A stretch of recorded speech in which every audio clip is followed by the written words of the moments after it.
Hello बच्चों, क्या हाल चाल है? कैसा चल रहा है पढ़ाई आप लोगों का? आपको पता चल गया होगा कि आज के वीडियो में हम क्या देखने वाले हैं। प्रकाश विद्युत उत्सर्जन के नियम, है ना। प्रकाश विद्युत उत्सर्जन क्या होता है या प्रकाश विद्युत प्रभाव क्या होता है ना। प्रकाश विद्युत उत्सर्जन कहें या प्रकाश विद्युत प्रभाव कहें, ये एक ही चीज़ है। इससे रिलेटेड जो प्रायोगिक प्रबंध क्या होते हैं, प्रैक्टिकली या एक्सपेरिमेंटली उसको कैसे सिद्ध किया जाता है, ये हम पिछले वीडियो में देखे हैं, जिसमें लेनार्ड का एक्सपेरिमेंट था, हालवेक्स का प्रयोग था, है ना। लेनार्ड के एक्सपेरिमेंट को पूरा हमने डिटेल देखा है कि आवृत्ति का क्या प्रभाव पड़ता है, तीव्रता का क्या प्रभाव पड़ता है, विभव का क्या प्रभाव पड़ता है उत्सर्जित इलेक्ट्रॉनों की संख्या में या प्रकाश विद्युत धारा में। ये सब हम पहले देख चुके हैं, है ना। आप उन वीडियो को जरूर देखें, पहले उन्हें देखिए। आज हम बात करेंगे प्रकाश विद्युत प्रभाव या प्रकाश विद्युत उत्सर्जन के नियम। इसके बारे में लिनार्ड और मिलिकन नामक वैज्ञानिक ने बताया। यहां पर 4 नियम हैं। 4 नियम क्या क्या है ना। 4 नियम क्या क्या है, बहुत आराम से सुनना। पहला नियम क्या है, किसी दी गई धातु के लिए, है ना, जो धातु, जिस धातु की हम बात कर रहे हैं, ठीक है, किसी दी गई धातु के लिए निश्चित आवृत्ति में प्रति सेकंड उत्सर्जित होने वाले इलेक्ट्रॉनों की संख्या आपतित प्रकाश के तीव्रता के अनुक्रमानुपाती होती है। ठीक है, मतलब प्रति सेकंड उत्सर्जित इलेक्ट्रॉन, ये किस पर निर्भर करता है? तीव्रता पर। एक बार और सुन लो, किसी दी गई धातु के लिए निश्चित आवृत्ति पर प्रति सेकंड उत्सर्जित होने वाले इलेक्ट्रॉनों की संख्या किस पर डिपेंड करती है? आने वाले या आपतित प्रकाश की तीव्रता पर। ठीक है, क्लियर हो गया? पहला बिल्कुल क्लियर है। दूसरा यहां पर है, दी गई धातु के लिए आपतित प्रकाश की एक न्यूनतम आवृत्ति होती है जिसके नीचे इलेक्ट्रॉन का उत्सर्जन नहीं होता है। एक बार और सुन लो, किसी दी गई धातु के लिए आपतित प्रकाश की एक निश्चित आवृत्ति होती है जिससे नीचे आवृत्ति पर इलेक्ट्रॉन का उत्सर्जन नहीं होता है। उस न्यूनतम आवृत्ति को देहली आवृत्ति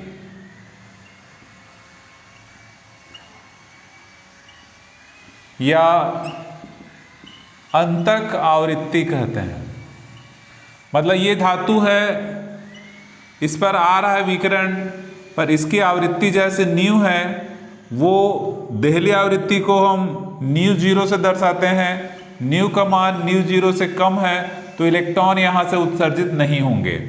मतलब इलेक्ट्रॉन के उत्सर्जन के लिए आवश्यक है कि आपतित विकिरण की आवृत्ति को देहली आवृत्ति या अंतक आवृत्ति से क्या होना चाहिए? अधिक होना चाहिए, तभी इलेक्ट्रॉन का उत्सर्जन या प्रकाश विद्युत धारा वहां पर बहेगी।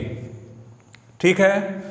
तीसरा, जो उत्सर्जित इलेक्ट्रॉनों की अधिकतम गतिज ऊर्जा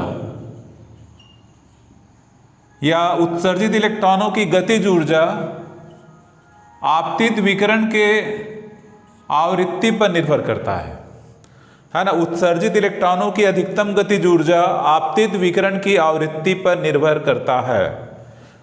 और प्रकाश चौथा और अंतिम है, चौथा और अंतिम गुण यहां पर है, प्रकाश विद्युत उत्सर्जन तात्क्षणिक प्रक्रिया है।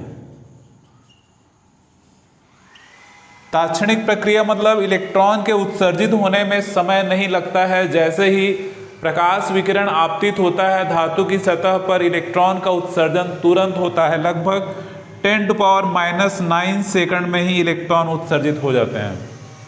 मतलब विकिरण धातु की सतह पर आया और इलेक्ट्रॉन का उत्सर्जन वहां पर तुरंत होता है।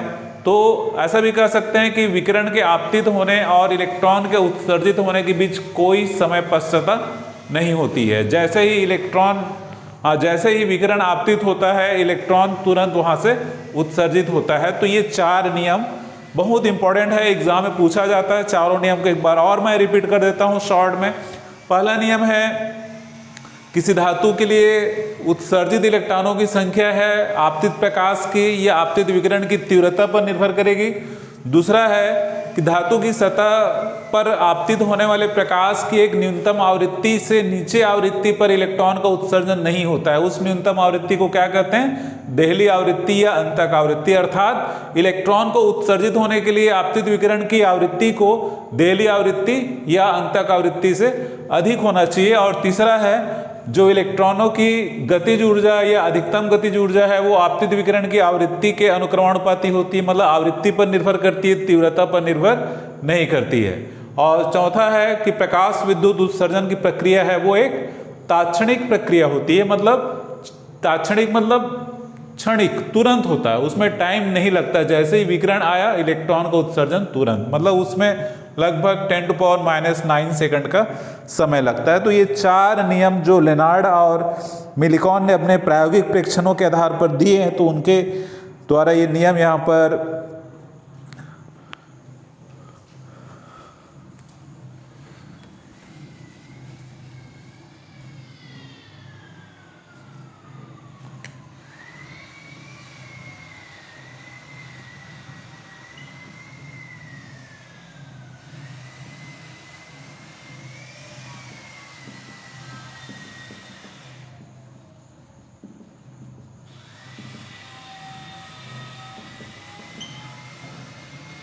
प्रकाश विद्युत प्रभाव की व्याख्या में तरंग सिद्धांत की विफलता है ना।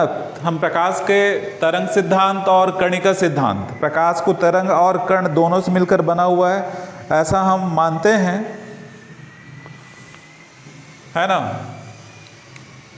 पर यहाँ पर जो तरंग सिद्धांत के द्वारा प्रकाश विद्युत प्रभाव की व्याख्या नहीं कर सकते हैं। मतलब प्रकाश विद्युत प्रभाव की व्याख्या है वो कण सिद्धांत या कणिका सिद्धांत के आधार पर करते हैं। तो क्यों नहीं कर सकते हैं? मतलब प्रकाश विद्युत प्रभाव के हम 4 नियम देखे हैं, वो चारों नियम है वो तरंग सिद्धांत के आधार पर कैसे सही नहीं पाए गए हैं, इसकी हम बात करेंगे, इसकी चर्चा करेंगे। पहला यहाँ पर है तरंग सिद्धांत के अनुसार जो तीव्रता है ना, तीव्रता बढ़ाने, तीव्रता आयाम के वर्ग होता है। और मतलब तीव्रता बढ़ेगा अर्थात आयाम बढ़ेगा, और आयाम बढ़ेगा अर्थात ऊर्जा बढ़ेगा। मतलब तीव्रता के बढ़ने से ऊर्जा बढ़ रहा है ना। तरंग सिद्धांत के अनुसार तीव्रता बढ़ने से ऊर्जा बढ़ रही है इलेक्ट्रॉनों की। मतलब आपतित विकिरण की तीव्रता को बढ़ा दिया जाए तो उत्सर्जित इलेक्ट्रॉनों की ऊर्जा बढ़ जाती है।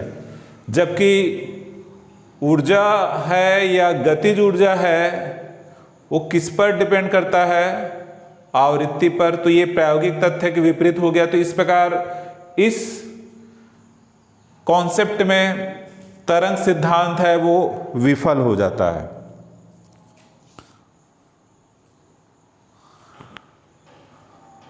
दूसरा देखें,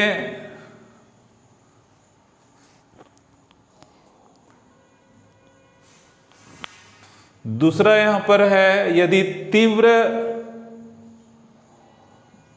प्रकाश पुंज धातु पर आपतित हो तो इलेक्ट्रॉन का उत्सर्जन होगा। मतलब ये तरंग सिद्धांत कहता है कि तीव्र प्रकाश पुंज, यदि प्रकाश पुंज की तीव्रता पर्याप्त है तो धातु की सतह से इलेक्ट्रॉन का उत्सर्जन होगा। आवृत्ति कुछ भी हो। तो ये भी रॉन्ग हो गया, क्योंकि अभी हमने देखा जब तक आवृत्ति है वो देहली आवृत्ति के बराबर नहीं होगी इलेक्ट्रॉन का उत्सर्जन नहीं होगा। मतलब तरंग सिद्धांत के अनुसार ये कह दिया गया है कि इलेक्ट्रॉन का उत्सर्जन होना केवल तीव्रता पर निर्भर करता है, तीव्र या तीव्रता पर निर्भर करता है, आवृत्ति पर निर्भर नहीं करता है, ऐसा कहा गया है।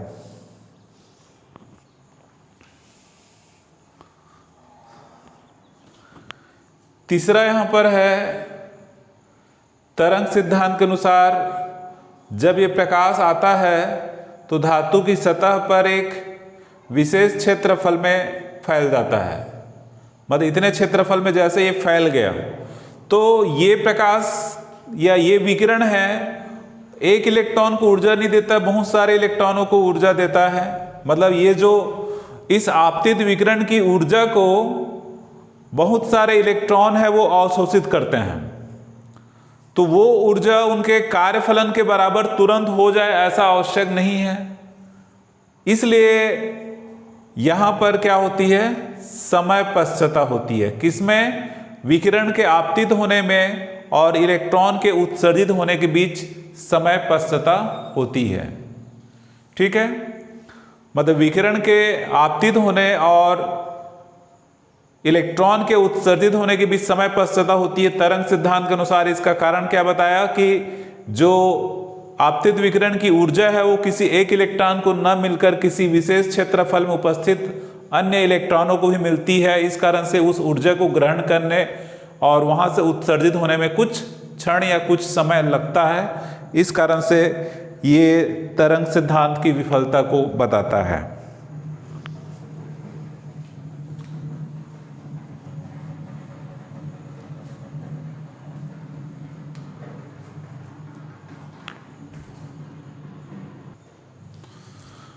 अब हम देखेंगे प्रकाश विद्युत समीकरण।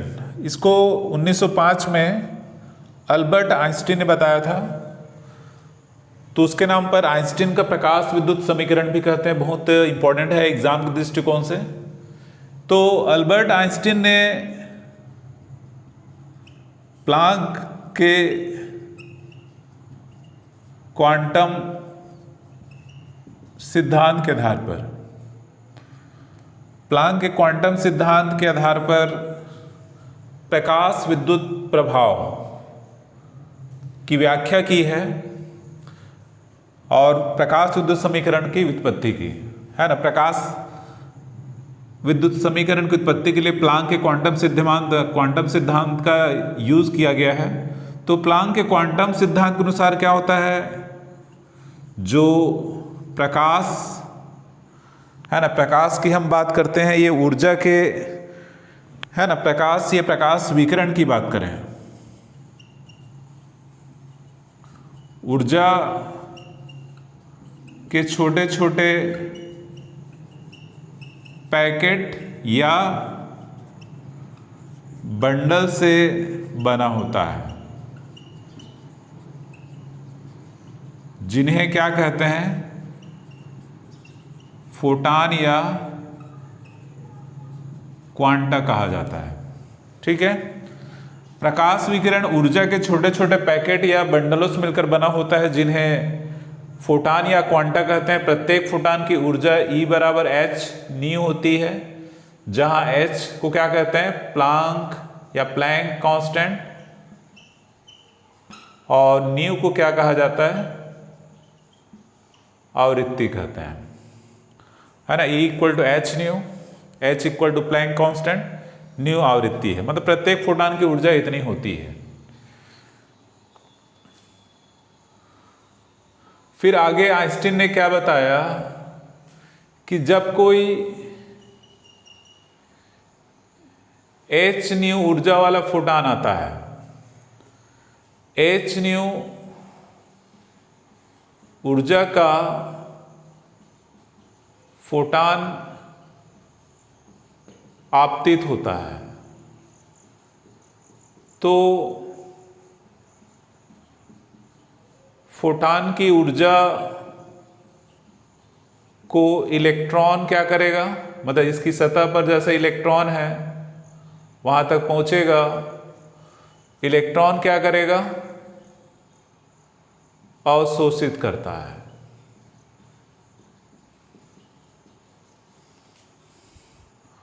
और ऊर्जा दो प्रकार से व्यय होती है। मतलब ऊर्जा है वो दो रूपों में खर्च होती है।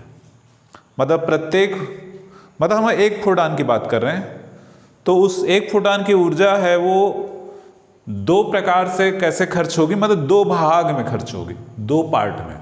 ठीक है, दो पार्ट में खर्च होगी।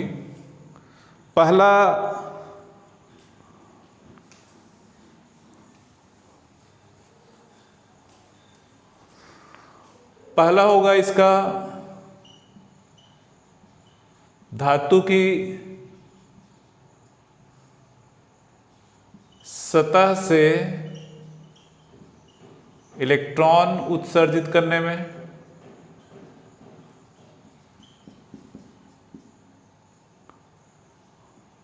अर्थात धातु की सतह से इलेक्ट्रॉन उत्सर्जित करने में ऊर्जा को क्या कहते हैं,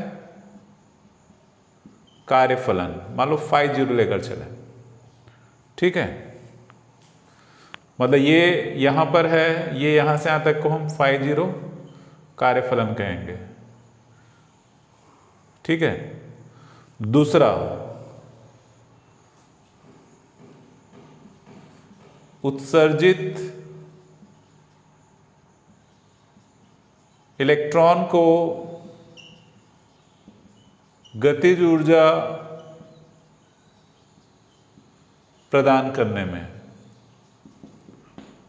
ठीक है, उत्सर्जित इलेक्ट्रॉन को गतिज ऊर्जा प्रदान करने में।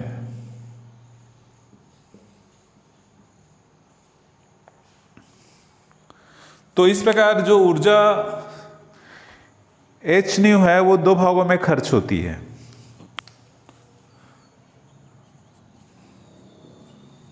उत्सर्जित इलेक्ट्रॉन का अधिकतम वेग v मैक्सिमम हो तो अधिकतम गतिज ऊर्जा k maximum equal to 1/2 mv maximum square. ठीक है,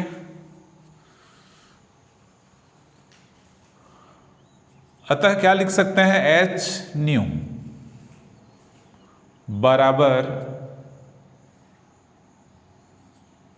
phi zero plus 1/2 m v maximum square. ठीक है, मतलब इसको चाहो तो आप समीकरण नंबर 1 दे सकते हो। मतलब ये आपतित फोटान की ऊर्जा दो भागों में खर्च हो रही है, एक तो कार्यफलन जो धातु की सतह से इलेक्ट्रॉन का उत्सर्जन करेगा, दूसरा यहां पर उत्सर्जित इलेक्ट्रॉन को गतिज ऊर्जा प्रदान कर रहा है।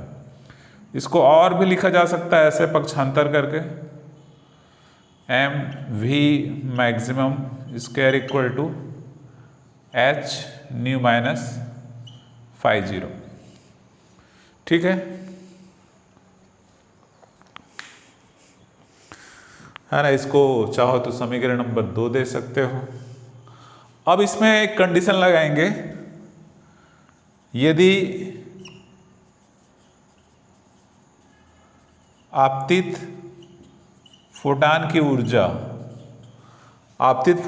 ऊर्जा धातु के कार्यफलन के बराबर हो,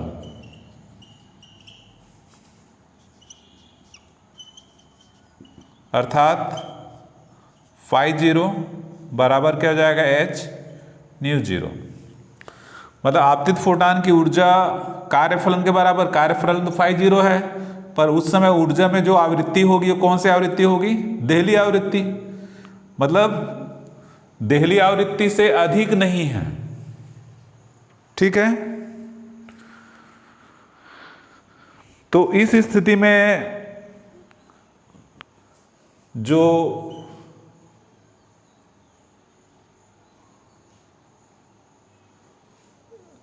चलो एक बार ऐसा करते हैं, मतलब पहले क्या था, जो ऊर्जा है वो दो प्रकार से खर्च हो रही थी, धातु की सतह से इलेक्ट्रॉन को उत्सर्जित करने अर्थात कार्यफलन में, और इलेक्ट्रॉन को उत्सर्जित करने में। पर एक कंडीशन क्या लगाया गया कि ऊर्जा है वो केवल कार्यफलन के बराबर है, तो ये वाला पार्ट क्या हो जाएगा, 0। गतिज ऊर्जा 1/2 m v मैक्सिमम स्क्वायर बराबर क्या हो जाएगा, 0, है ना। ये टर्म यहां पर 0 हो जाएगा। समीकरण 2 से ही लिखेंगे तो क्या हो जाएगा, इधर 0 बराबर h nu minus φ0, h nu minus φ0 plus, पर इस न्यू के बदले उस समय जो ऊर्जा होगी फोटान की वो h न्यू 0 होगी, मतलब ये जो ऊर्जा है वो h न्यू 0 होगी, ठीक है, क्योंकि केवल धातु की सतह से कार्यफलन के बराबर है, अर्थात न्यू 0 मतलब देहली आवृत्ति यहां पर होगी। तो φ0 बराबर क्या हो जाएगा, h न्यू 0।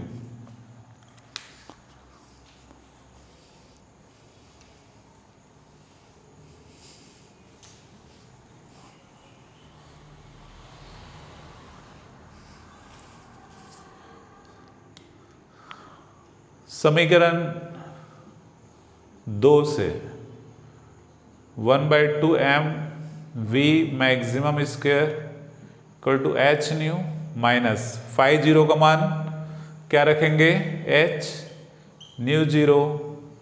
तो इस प्रकार 1/2 m v maximum square equal to h common निकल जाएगा, न्यू माइनस न्यू 0। ये समीकरण नंबर 3।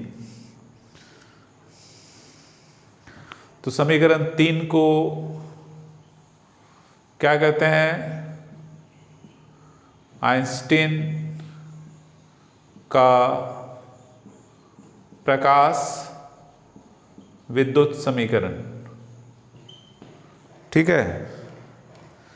इसको और कैसे लिख सकते हैं, इसके बदले में k मैक्सिमम लिख सकते हैं यहाँ पर, बाकी h न्यू माइनस न्यू 0। ये भी प्रकाश विद्युत समीकरण ही है ना, ये भी प्रकाश विद्युत समीकरण है। इसको हमने के फॉर्म में लिखा हुआ है, जहाँ के क्या है, अधिकतम गतिज ऊर्जा। तो इस प्रकार सिंपल तरीके से आइंस्टीन के प्रकाश विद्युत समीकरण को डिराइव किया जा सकता है।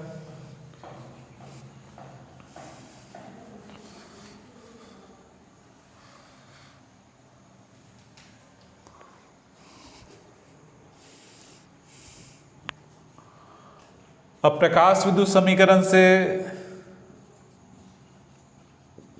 प्रकाश विद्युत प्रभाव की व्याख्या, है ना। आइंस्टीन के प्रकाश विद्युत समीकरण से प्रकाश विद्युत प्रभाव की व्याख्या करेंगे। जैसे प्रकाश विद्युत समीकरण या प्रकाश विद्युत नियम में प्रकाश विद्युत उत्सर्जन के नियम या प्रकाश विद्युत प्रभाव के नियम हमने कितने देखे हैं, 4। तो वो चारों नियमों को यहां पर हम इस समीकरण, ये जो समीकरण आया है या ये समीकरण की बात करें, इस समीकरण के आधार पर हम देखेंगे।